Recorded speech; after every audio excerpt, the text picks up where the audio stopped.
इस पूरे मामले में लगातार हमारे साथ ए के जैन साहब जुड़े हुए हैं, वरिष्ठ अधिवक्ता हैं और लगातार सर बहुत बहुत स्वागत है आपका एक बार फिर से हमारे साथ लगातार आप जुड़े हुए हैं। सर ये जो लगातार सबसे पहली बात तो अब ये समझना चाहूंगी कि जिस तरीके से अब गहलोत गुट अपना पक्ष रखने वाला है, सबसे ज्यादा ध्यान किस तरफ होगा, फोकस किस तरफ किया जाएगा गहलोत गुट की तरफ से? देखिए अभी तो हरीश साल्वे की बहस पूरी नहीं हुई है जी, इसलिए पहले तो वो अपनी बहस पूरी करेंगे और उसके बाद गहलोत गुट कहना गलत है क्योंकि स्पीकर वहाँ पर सरकार पार्टी नहीं है, वहाँ स्पीकर पार्टी है जो एक इंडिपेंडेंट एंटिटी है। विधानसभा एक इंडिपेंडेंट एंटिटी है और हम ये उम्मीद करते हैं कि विधानसभा अध्यक्ष जो होता है वो निष्पक्ष होता है। विधानसभा के स्पीकर की ओर से जब इसका और उनके सेक्रेटरी की ओर से जब इसका जवाब दिया जाएगा तो निश्चित रूप से पहली चीज़ उनके द्वारा ये कही जाएगी कि जो विधानसभा के स्पीकर पर दुर्भावना के आरोप लगाए गए हैं वो निराधार हैं, क्योंकि सुप्रीम कोर्ट ने एक नहीं कई जजमेंट्स में ये कहा है कि हम बड़ी आसानी से किसी के ऊपर दुर्भावना का आरोप लगाते हैं, पर दुर्भावना को साबित करने के लिए कठोर से कठोर एविडेंस होनी चाहिए और ऐसी कोई एविडेंस उन्होंने पेश नहीं की है। सिर्फ एक सर्कमस्टांसेज बताया है कि क्योंकि बसपा की पिटीशन अब तक तय नहीं हुई है इसलिए ये मान लिया जाए कि स्पीकर दुर्भावना से रखते हैं या स्पीकर ने सही समय पर नोटिस नहीं दिया, 7 दिन का नोटिस नहीं दिया, इसलिए ये मान लिया जाए। मुझे नहीं लगता कि ये बातें दुर्भावना बताने के लिए पर्याप्त हैं। इसके विपरीत उनके पास बहुत सारे आधार मौजूद हैं। उनके पास उसके जो उसके महेश जोशी ने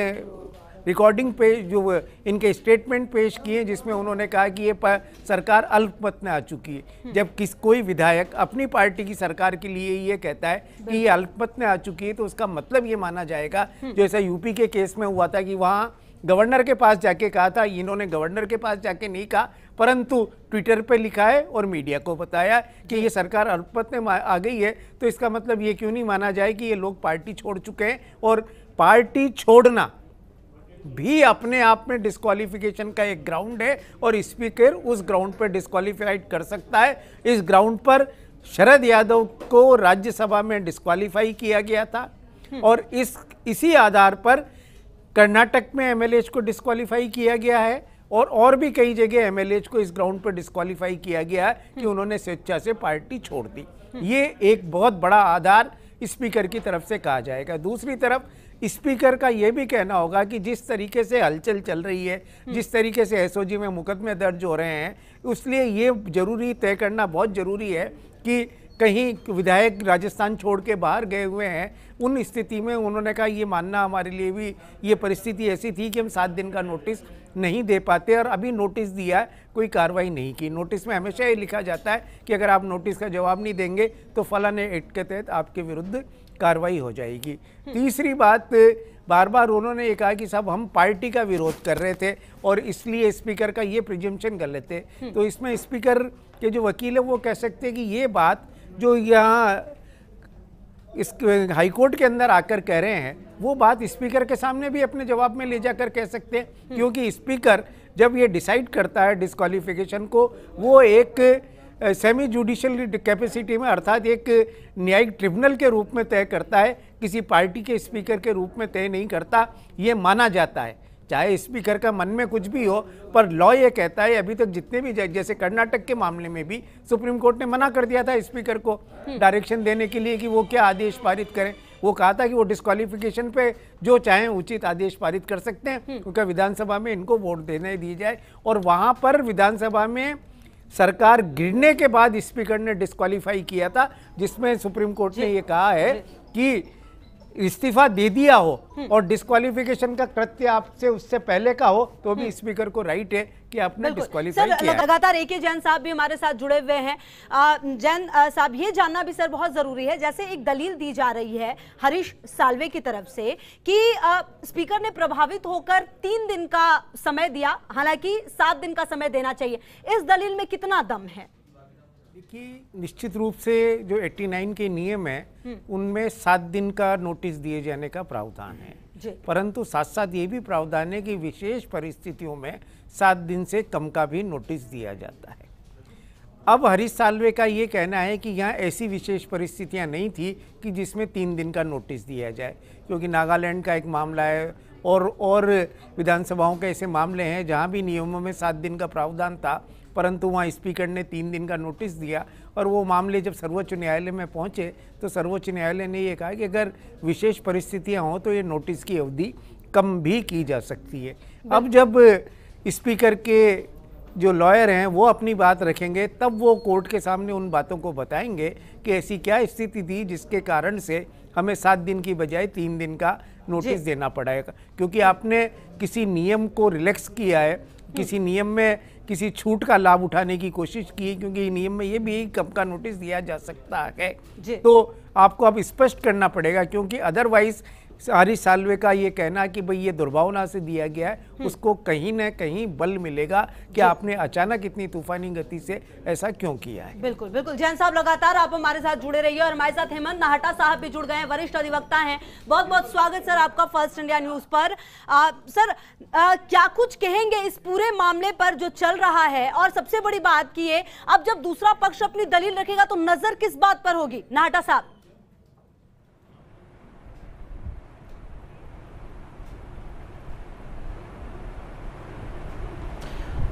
देखिए, कोई भी केस के अंदर आर्गुमेंट और काउंटर आर्गुमेंट्स, हर पक्ष को अपना पक्ष सही नज़र आता है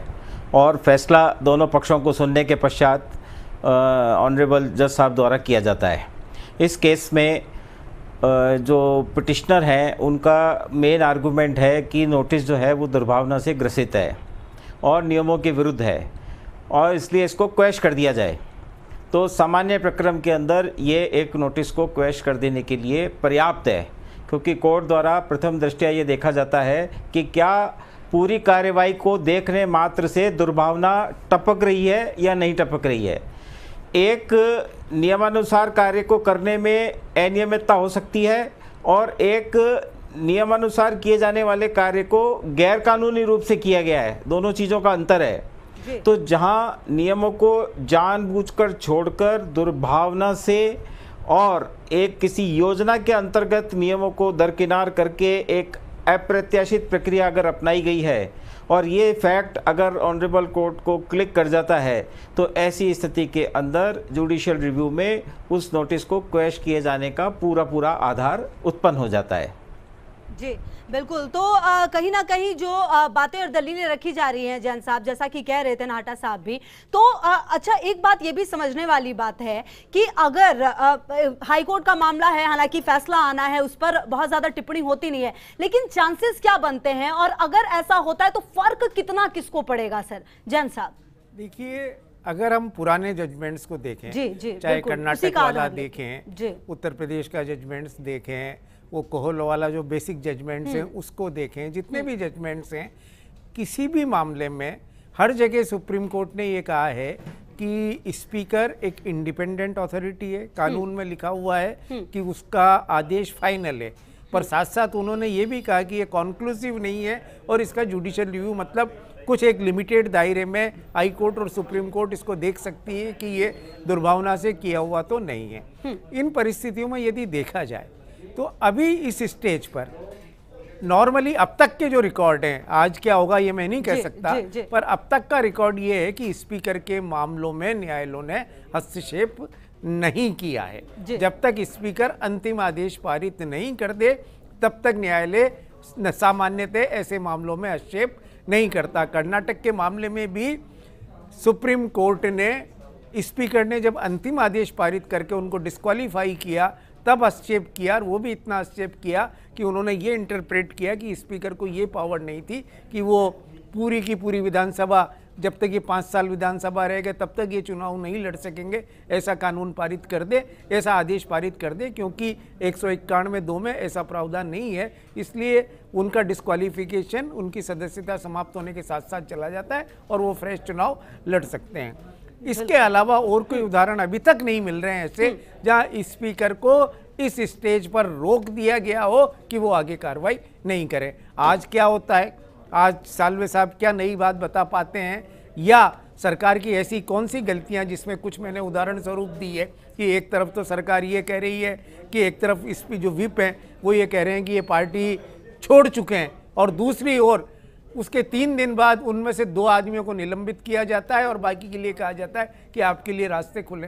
तो एक तरीके से ये जो स्टैंड है विप का और कांग्रेस पार्टी का वही एक दूसरे से विरोधाभासी है। अगर ऐसी बातें कोर्ट को अपील कर जाती हैं और इसका कोई रीजनेबल एक्सप्लेनेशन महेश जोशी के वकील नहीं दे पाते हैं वहां पर, तो निश्चित रूप से खतरे की घंटी इस पर जैन साहब वापस आएंगे आपके पास और दर्शकों को बता दें कि एक बार फिर से जो सुनवाई है वो शुरू हो गई है। और जैसा कि जैन साहब भी बता रहे थे कि हरीश साल्वे ने जो है वो कंप्लीट नहीं किया था अपना जो तमाम चीजें वो रख रहे थे, तो एक बार फिर से शुरुआत हो गई है कोर्ट में कार्यवाही की और वो चल रही है। हम लगातार ये कोशिश कर रहे हैं कि आप तक पल पल की अपडेट पहुंचाएं, और क्योंकि अब से थोड़ी देर के बाद अभिषेक मनु सिंघवी भी पक्ष रखने वाले हैं, तो कहीं ना कहीं जो तमाम चीजें हैं अदालत में वो चल रही है और एक बार फिर से सुनवाई शुरू हुई है जहां पर हरीश साल्वे जो है वो पक्ष रख रहे हैं पायलट खेमे का। और लगातार जो तस्वीरें सामने आ रही है हम वो भी दिखा रहे हैं, और लगातार हेमंत जी भी हमारे साथ जुड़े हुए और AK जैन साहब भी जुड़े हुए हमारे साथ।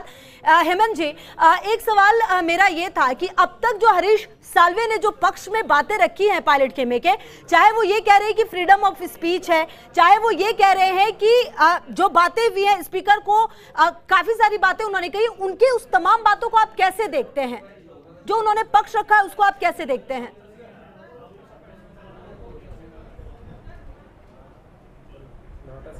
हेमंत जी, आपको आवाज आ रही है सर?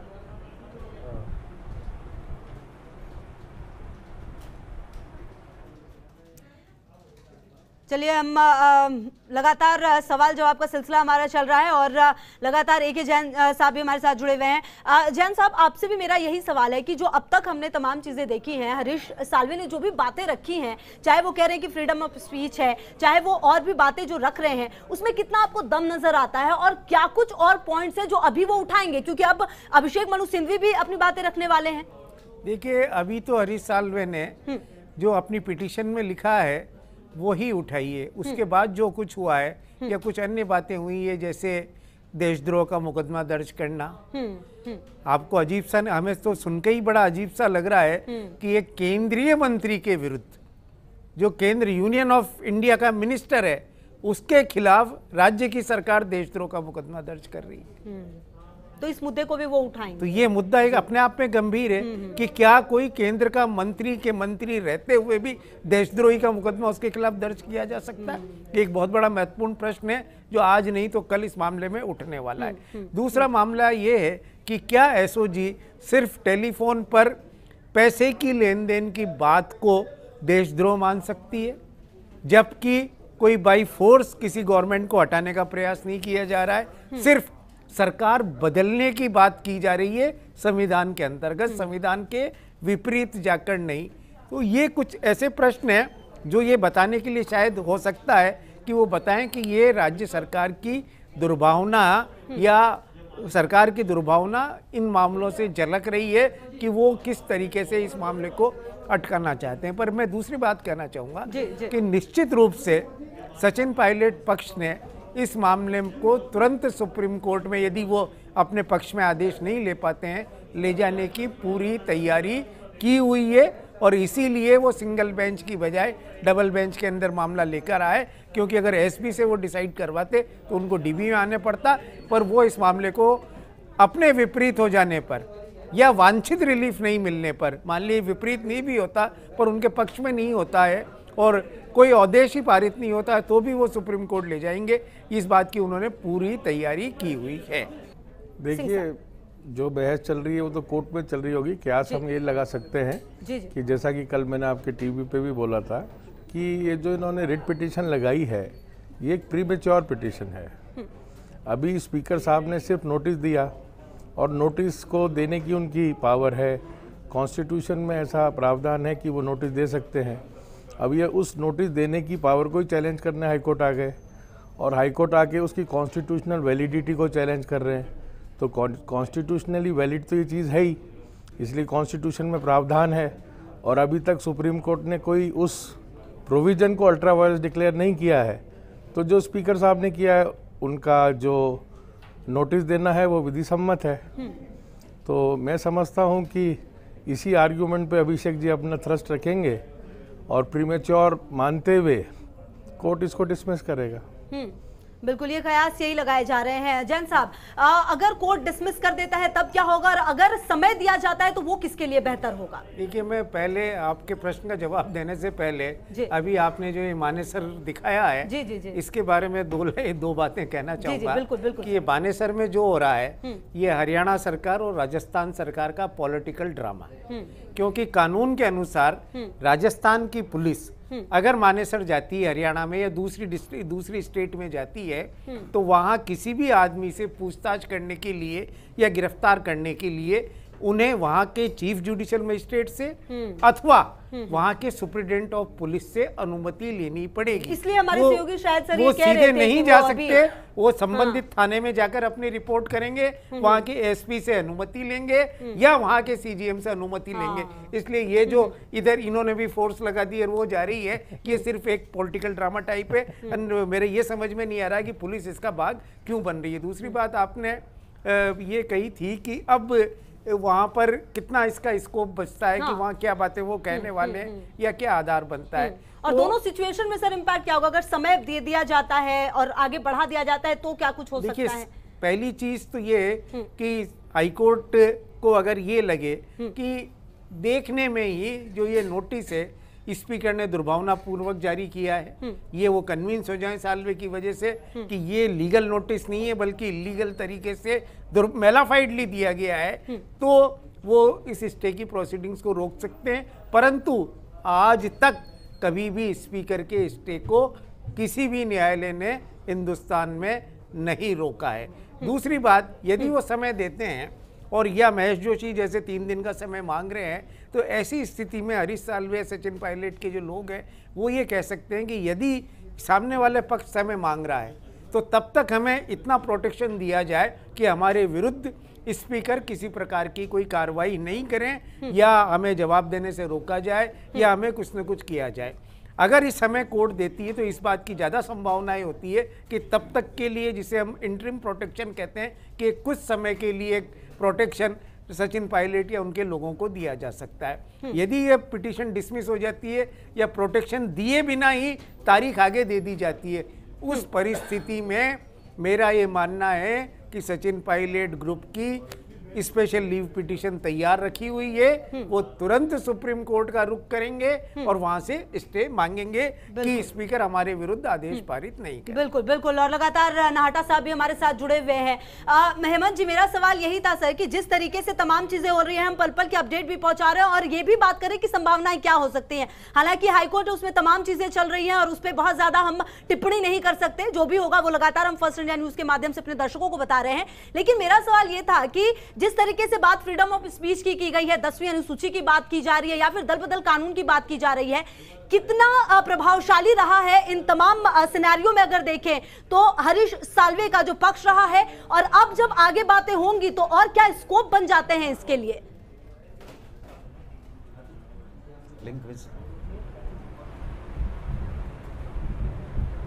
एक बार लास्ट लाइन रिपीट करें आपके क्वेश्चन की, मिस हो गई थी।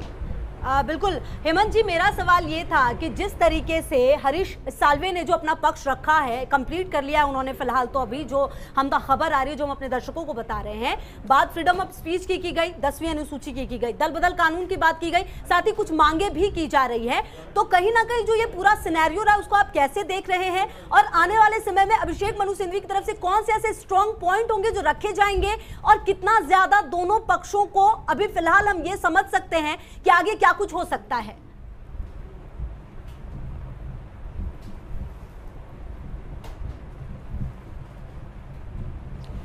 देखिए, जहां तक 10वीं अनुसूची का सवाल है, जिस दिन से इसका सफर शुरू हुआ है उस दिन से ही इसमें लगातार नई परिस्थितियां सामने आ रही है,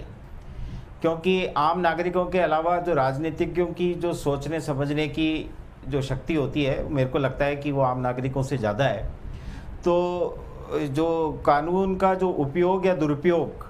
जिस तरह से समय के साथ साथ किया जाता रहा, तो उसका सबसे पहला सदमा तो यह आया कि जो 1/3 सदस्यों द्वारा विघटन का जो ऑप्शन था उसका जमकर दुरुपयोग हुआ और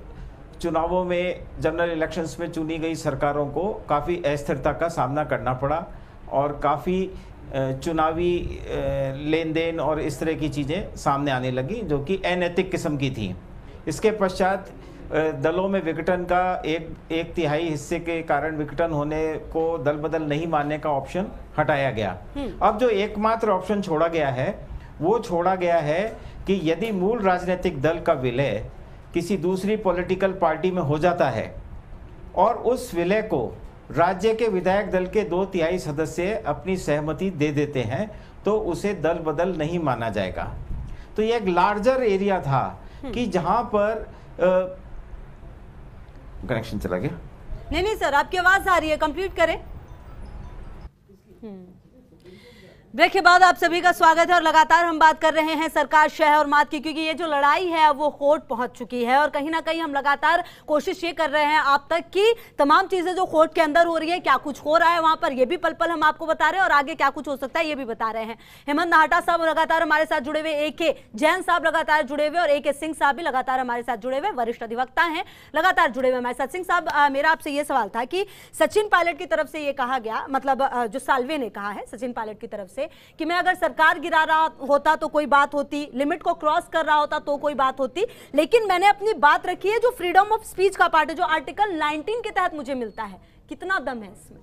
देखिए, फ्रीडम ऑफ स्पीच तो जो नोटिस दिया उससे खत्म नहीं हो रही है। फ्रीडम ऑफ स्पीच का मतलब ये है कि आप जहाँ चाहें वहाँ बोलें, और ये तो बड़ी हास्यास्पद बात है कि सचिन पायलट जी ने अभी तक फ्रीडम ऑफ स्पीच ली नहीं। मीडिया बार बार उनके पास जा रहा है, प्रेस में वो आए नहीं, उनका या तो ट्विटर आया 2 या कोई PTI के हवाले से, जैसा मैंने आपके चैनल पे देखा, कोई खबर आई। तो फ्रीडम ऑफ स्पीच तो वो खुद ही नहीं लेना चाह रहे हैं। वो आराम से खुल के आए, माइक के सामने बोलें, कैमरे के सामने बोलें, और फिर कोई उस चीज़ को उनके लिए रोकता है तो वो इन्फ्रिंजमेंट ऑफ आर्टिकल 19 होगा उनके लिए। जब अभी उनको पूरी फ्रीडम मिली हुई है तो आप फ्रीडम के साथ बोलें,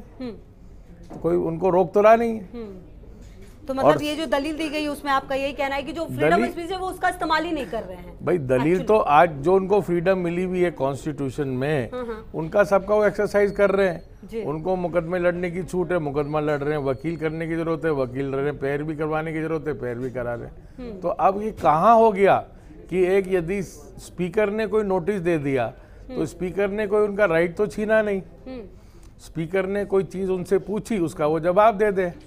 और जवाब आप देना नहीं चाहते, मतलब आप फ्रीडम एक्सरसाइज नहीं करना चाहते, और फ्रीडम एक्सरसाइज ना करते हुए सीधे अदालत में आ रहे हैं। तो अब आप जब अदालत में आ रहे हैं, you are not coming with clean hands.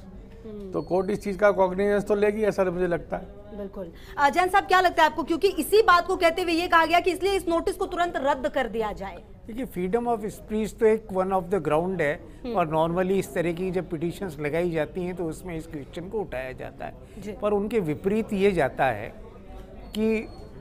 अगर महेश जोशी ये बता पाते हैं कि इन्होंने अपने ट्विटर हैंडल पर, इसी पॉइंट से जैन साहब आपके पास आऊंगी, दलीलें हैं वो दी जा रही है। हेमंत नाहटा साहब भी लगातार हमारे साथ जुड़े हुए हैं और लगातार जो पैनल है वो हमारे साथ मौजूद है। हेमंत जी, मेरा एक सवाल ये था इसी से जुड़ा हुआ, जो अभी लेटेस्ट कहा जा रहा है फ्रीडम ऑफ स्पीच मतलब आर्टिकल 19 के तहत, मतलब उनको ये हक मिला है और इस नोटिस को तुरंत खारिज कर देना चाहिए, कितना दम है इसमें?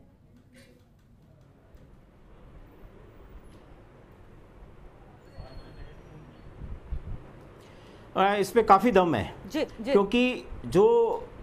दल बदल कानून है और जिसके प्रावधानों के तहत ये याचिका प्रस्तुत की गई, एक आधार है कि अपने आचरण से उन्होंने ये साबित किया है कि उन्होंने कांग्रेस की सदस्यता से त्यागपत्र दे दिया है। तो जो पैरा 2(1)(a) है उसको इन्वोक किया है कांग्रेस पार्टी ने। तो आचरण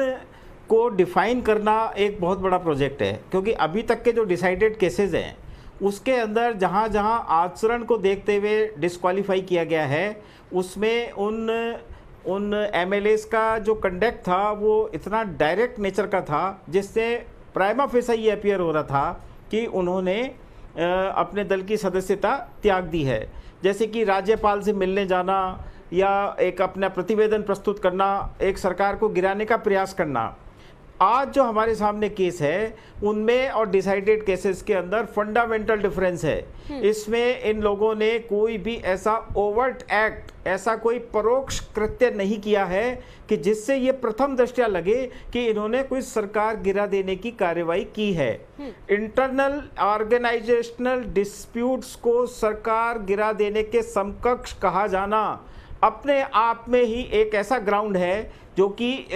ये बताता है कि दुर्भावना रही है इसके अंदर। फिर साथ में 3 दिन का समय दिया जाना, जो स्टैट्यूटरीली प्रेस्क्राइब्ड 7 डेज है उसको कम करके 3, तो नेचुरल है कोर्ट उनसे ये अपेक्षा रखेगी कि वो ये बताएं कि ऐसी क्या मुसीबत आन पड़ी थी जब आपका कुल मिला के कहना यह है कि सरकार को गिराने का प्रयत्न करा जा रहा था। लेकिन जो सबसे पिक्यूलर फीचर है, एक भी एमएलए ने आकर ये नहीं कहा कि मेरे को अप्रोच किया गया या मेरे को इतना बड़ा धन मेरे को ऑफर किया गया। तो ये एक विशेष किस्म की परिस्थिति है कि जिसमें कोई पीड़ित या परिवादी नहीं है। जिन लोगों को लालच दिया जाना था या दिया जा रहा है वो लोग आज किसी के सामने नहीं है, कोई किसी की पीड़ा नहीं है। केवल एक कल्पना के आधार पर यह कहानी आगे बढ़ाई गई है कि विधायकों की खरीद फरोख्त का कार्यक्रम चल रहा था या षड्यंत्र अंजाम दिया जा रहा था। अगर किसी को रुपए ऑफर किए गए थे तो उस व्यक्ति को देन एंड देयर पुलिस में फोन करना चाहिए था कि एक अपराधियों का समूह मेरे सामने आ गया है, मेरे पे दबाव डाल रहा है और मेरे को 25 करोड़ रुपए दे रहा है अपनी निष्ठा को बेच देने के लिए, kindly come and help me. इस तरह की कोई कार्रवाई किसी स्टेज पे नहीं हुई। आज जो एक चेतन डूडी जी का बयान आया है वो भी जब आया जब एक कथित ऑडियो के अंदर डूडी का नाम आया, तो अब उनका कहना है जो उन्होंने अपना आचरण जनता के सामने क्लीन करने का एक प्रयास किया है, अब उनका ये कहना है कि मेरे को प्रलोभन दिया गया था लेकिन मैंने स्वीकार नहीं किया। ये तो हम मान लेते हैं डूडी साहब, लेकिन अगर आपको प्रलोभन दिया गया था तो आपने उसी क्षण प्रेस कॉन्फ्रेंस क्यों नहीं की, आपने उसी टाइम क्यों नहीं बताया कि सौदेबाजी चल रही थी। तो ये इस तरह से हर केस के फैक्ट्स हैं। अब जब कोर्ट के सामने ये आर्गुमेंट्स खुलेंगे तब जाके ये खुलासा होगा कि क्या जो नोटिस दिया गया था। देखिए इस पे कोई शक नहीं है, जैसा जैन साहब ने फरमाया कि स्पीकर की एनॉर्मस पावर्स हैं और वो सोल अथॉरिटी है, लेकिन जुडिशियल रिव्यू एक ऐसी चीज है जिसके सर्टेन पैरामीटर्स हैं। अगर किसी कोर्ट का प्रिजाइडिंग ऑफिसर का conduct ex facie prejudicial to the impartial conduct of judicial proceedings है, अगर उसमें प्रथम दृष्टया ये टपक कर आ रहा है सामने कि ये सारी कार्रवाई दूषित है, एक योजनाबद्ध तरीके से एक पूर्व निर्धारित निर्णय को पहुंचने के लिए की जा रही है और जो नोटिस दिए जा रहे हैं ये सब एक प्रक्रियागत खामी और उसको पूरा करने के लिए रिक्वायरमेंट्स को पूरा करने का प्रयास है, तो courts are very very alive to these situations. वो एक बार में समझते हैं कि एक्चुअल में क्या हो रहा है, कि जो कानूनी जामा पहनाया जा रहा है उसके पीछे का उद्देश्य क्या है। यह चीज़ें देखने के लिए कोर्ट्स बहुत कॉम्पिटेंट हैं और जो न्यायिक प्रक्रिया है वो इतनी स्ट्रांग है कि वहाँ पर किससे कहानियाँ नहीं चलती, वहाँ पर सिर्फ और सिर्फ जुडिशियल कंडक्ट आपका देखा जाएगा कि क्या आपके द्वारा किया गया आचरण विधि सम्मत था या नहीं। विधि सम्मत होने के लिए जो सबसे पहली सीढ़ी जहां पर सचिन पायलट को विजय मिलने की उम्मीद है और जहां श्री महेश जोशी जी की याचिका को फेल होने की प्रोबेबिलिटी हाई है, वो ये है कि किस तरह से एक ही दिन में 19 याचिकाएं तैयार कर ली गई, उनको पेश कर दिया गया, उनको प्रोसेस कर दिया गया, उन पे ऑर्डर हो गए और वो जहां जहां के रहने वाले लोग थे वहां उनको पहुंचा दिया गया और उनके दरवाजों के ऊपर नोटिस की पहले पेज को चिपका दिया गया और उसके ऊपर ये टिप्पणी की गई कि लेने वाले यहाँ मिले नहीं या इनके कारिंदों ने लेने से मना किया, इसलिए दरवाजे पे चस्पा किया गया। इस सारी प्रक्रिया के अंदर जो बड़ी भारी भूल हो गई वो ये रह गई कि याचिका की तो प्रति चिपकाई नहीं गई। याचिका जब तक सर्व नहीं हो, जब तक आप कैसे किसी व्यक्ति को कंपेल कर सकते हैं कि वो तीसरे दिन आकर उस याचिका का लिखित जवाब पेश कर दे, पहली बात। दूसरी बात यह है कि जो राजस्थान विधानसभा के डिस्क्वालिफिकेशन रूल्स हैं उसमें एक बात बड़ी खुलासे से की गई है कि एप्लीकेशन तो कोई भी आके दे सकता है। ये भारत की न्याय प्रक्रिया का एक बहुत ही एक टिपिकल फीचर है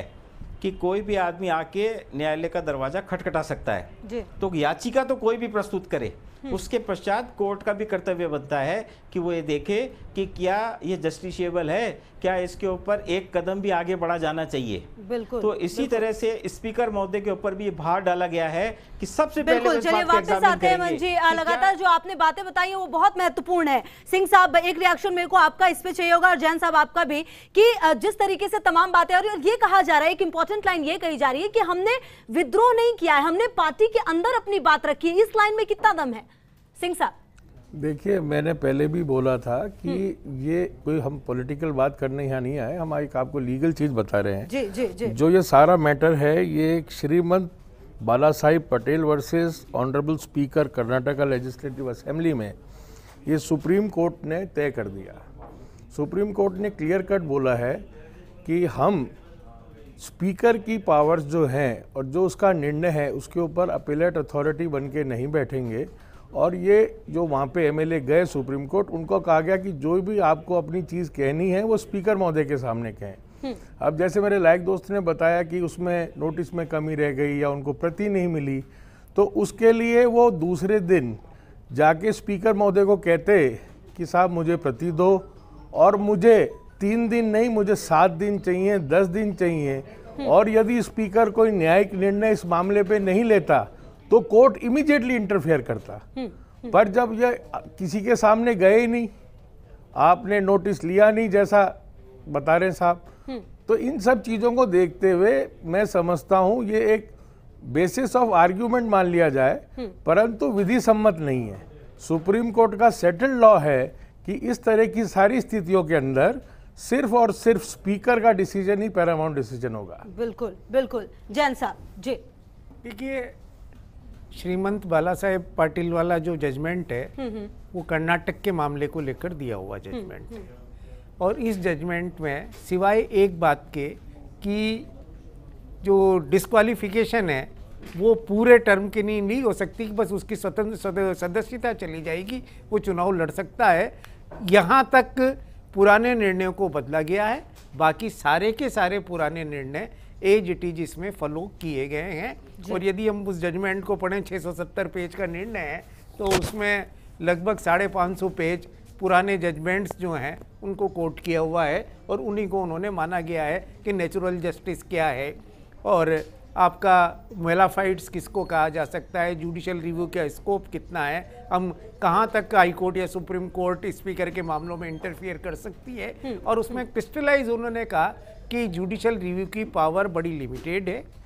जब तक ऑर्डर परवर्स नहीं हो, एक्शन अगेंस्ट द लॉ नहीं हो, तब तक हम स्पीकर के ऑर्डर्स में इंटरफियर नहीं कर सकते हैं और नए स्पीकर के प्रोसीजर में इंटरफियर कर सकते हैं। ये स्पीकर को तय करना है कि वो क्या करें सामान्य परिस्थितियों पर। यहाँ सालवे बार बार ये बता रहे हैं कि स्पीकर बिल्कुल स्पीकर की तरह काम नहीं करके मुख्यमंत्री अशोक गहलोत के एजेंट के रूप में काम कर रहे हैं। दिस इज, अगर हम इसको हिंदी की भाषा में कहें जो कि सालवे ने कहा है, तो उसका मतलब उनका ये निकलता है कि वो रात को नोटिस चिपकवाते हैं, वो 3 दिन का समय देते हैं, और वो उन बातों के लिए काम कर रहे हैं जो विधानसभा के परिसर में नहीं हुई है, बल्कि एक होटल में हुई है या एक सीएम के रेजिडेंस में हुई है। बिल्कुल, बहुत महत्वपूर्ण बातें कह रहे हैं जैन साहब। वापस आपके पास आती हूँ एक बारी।